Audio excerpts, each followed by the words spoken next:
Hello, Highlanders. This is Rod Mann with a preview of the upcoming council meeting on Tuesday, June 2nd. It will start at 7 p.m. and it will again be a live meeting where you can attend if you want. Otherwise, it will be broadcast on YouTube Live. But before I get started with the meeting itself, I'd like to let everyone know that we received yesterday a schedule for the east-west connector. That's the extension of Canal Boulevard that will run from Alpine Highway over to North County Boulevard. Work will actually start next week on the project. There'll be a lot of preparation, utilities, etc., and some sewer work that need to be done before the road actually starts to get built. That will happen in September. Road base will start going down in September. Asphalt will go down in November, weather permitting, and the road will be finished end of November, or at least substantially complete end of November. So if we do have a weather conducive for road work in November of this year, we could have our road done before Christmas. Otherwise, we'll finish the asphalt in the spring, and the road will be available sometime in late spring next year. So very, very exciting. Something's really going to happen, and starting next week, work will start. Going on to the council meeting, we will start with unscheduled public appearances as usual. If you have comments you want to share, you can either email them, call a phone number that will be provided, or be there in person and give your comments then.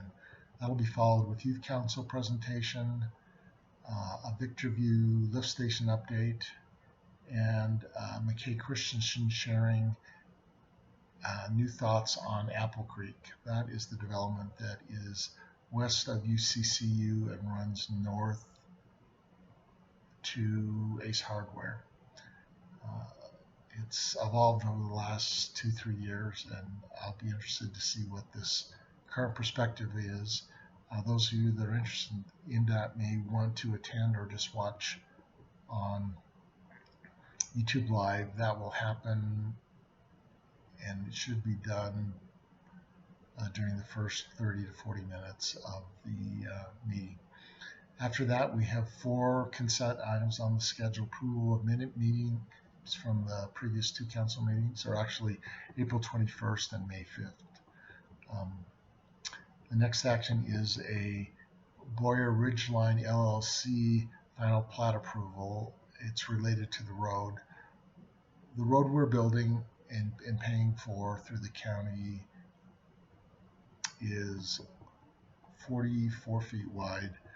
The actual road will be 68 plus feet wide depending on the location, and Boyer is going to dedicate land for that and pay for the additional road work, curb and gutter. And so this plat approval needs to be done. It's an administrative action, and the council just needs to approve as part of starting the road work. Next item is the approval of our last major road project for the year. It is the reconstruction of a large part of 9600 North, and includes work done to upgrade the sewer line in that road. It's a very large project. It's almost $1.5 million. Work will start sometime in June or July on this project. We don't have a final schedule yet. The last consent item is a change to the municipal code related to flood damage prevention, and it's a requirement by FEMA for us to update that from time to time so that residents are eligible to purchase flood insurance if they so desire. The first public hearing ordinance, we will be adjusting common boundaries between Alpine City and Highland. There is a property owner along 6000 West on the north side of town that wants to move a boundary from Alpine to Highland because Alpine can't sewer the property and he wants to develop it. So we've already looked at this and did a pre-approval. This is the final approval, and I don't expect a lot of discussion on this. It's a little bit of a win for Highland. We're going to get some additional development in Highland, some additional property taxes. Next item is what was likely to be the most interesting discussion of the night is a public hearing on a request to amend multiple sections of our development code related to the size and square footage of accessory buildings. Right now, the limit is 5% of the square feet of the property, and there is a property owner that has about 3 acres that wants to build a large accessory building, and the 5% won't cover it. He also wants to have it be higher than the current 25 feet limit and have that pushed up to 35.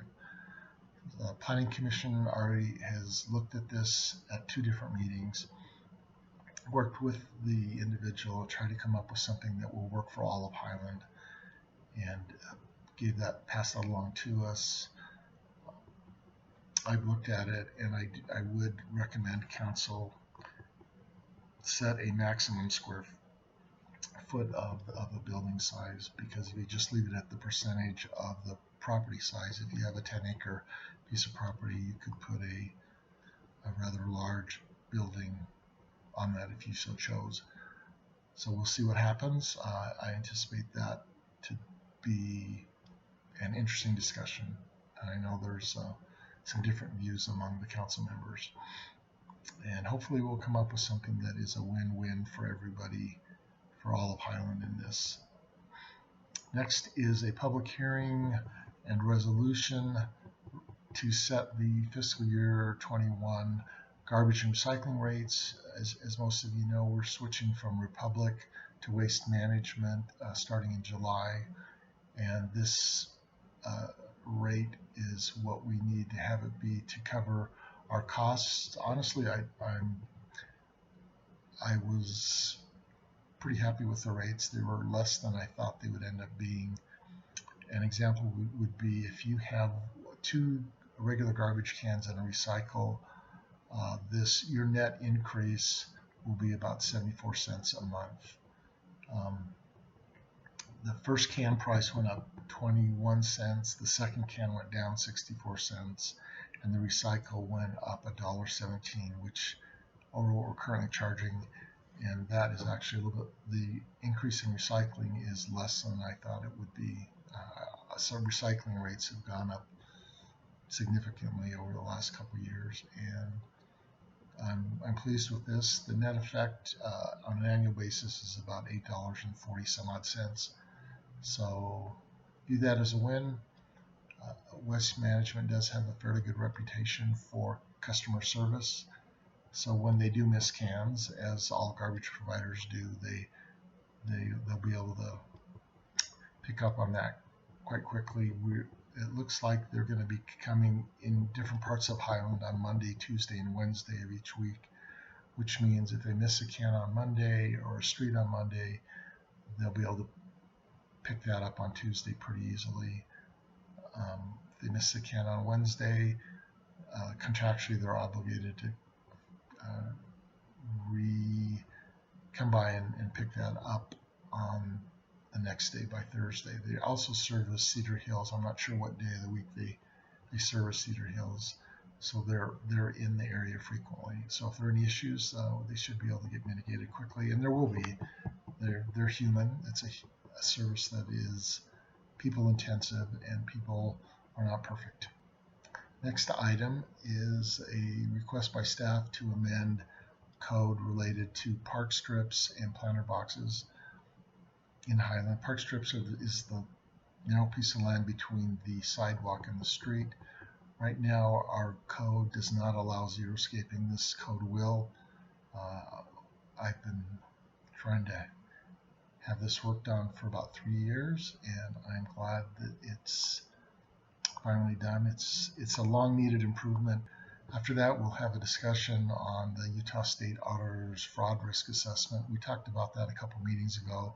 Staff presented a couple of options for going forward. We were going to look into it more, and we'll have a discussion. We will have a closed session at the end of council meeting. All right. Again, have a great week. see you at council meeting if you come. Otherwise, feel free to call me or email me anytime about any issue. Thank you. Bye.